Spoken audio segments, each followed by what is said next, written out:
জাতীয় ঈদগাহে ঈদের প্রধান জামাত হবে সকাল 7:30টায়।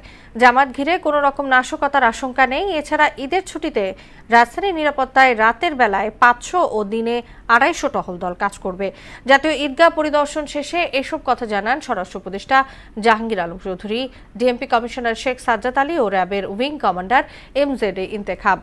সুরাইয়া মুনির রিপোর্ট। জাতীয় ঈদগাহে নিরাপত্তা ব্যবস্থা পরিদর্শন করেন DMP commissioner Sheikh Sajjad Ali. Dog squad দিয়ে পুরো ঈদগাহ তল্লাশি কার্যক্রম তদারকি করেন তিনি। ওয়ালটন আবারও মিলিয়নিয়ার অফারে ওয়ালটন ফ্রিজ কিনে আপনিও হয়ে যেতে পারেন মিলিয়নিয়ার।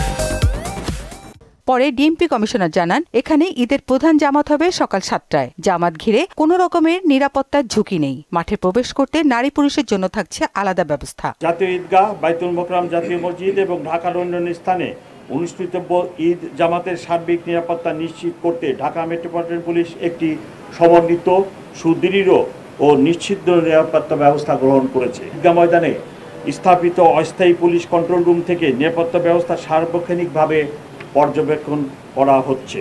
এরপর ঈদগাহে আসেন র্যাবের উইং কমান্ডার এমজেডে ইন্তেখাব। ভিভিআইপি সহ মুসল্লিদের নিরাপত্তায় ওয়াচ টাওয়ার স্থাপন সহ বিভিন্ন ব্যবস্থার কথা জানান তিনি। প্রত্যেকটিতেই নিরাপত্তা ব্যবস্থা জোরদার করা হয়েছে। এগুলোতে নিরাপত্তা সুইপিং করা হচ্ছে নিয়মিত।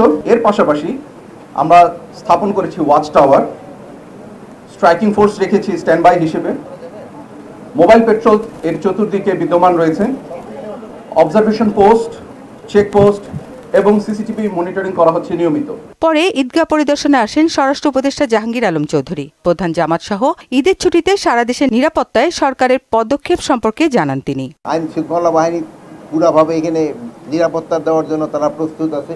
কোনো ধরনের কোনো অসুবিধা নাই। নিরাপত্তা নিয়ে আমি পুরোভাবেই কনফিডেন্ট, জানলা দিলে 100% কনফিডেন্ট যে যেন কোনো ধরনের কোথাও কোনো কিছু না হয়। মহাখালীতে যাত্রী হয়রানির তথ্য তুলে ধরে সাংবাদিকের উপর হামলার ঘটনা তদন্ত চলছে বলেও জানান স্বরাষ্ট্র উপদেষ্টা। ওটা আমি শুনছি, ওটা আমি ইনভেস্টিগেশন করে আমি জানাবো। সুরাইয়া মুন্নি, মোহনা সংবাদ, ঢাকা।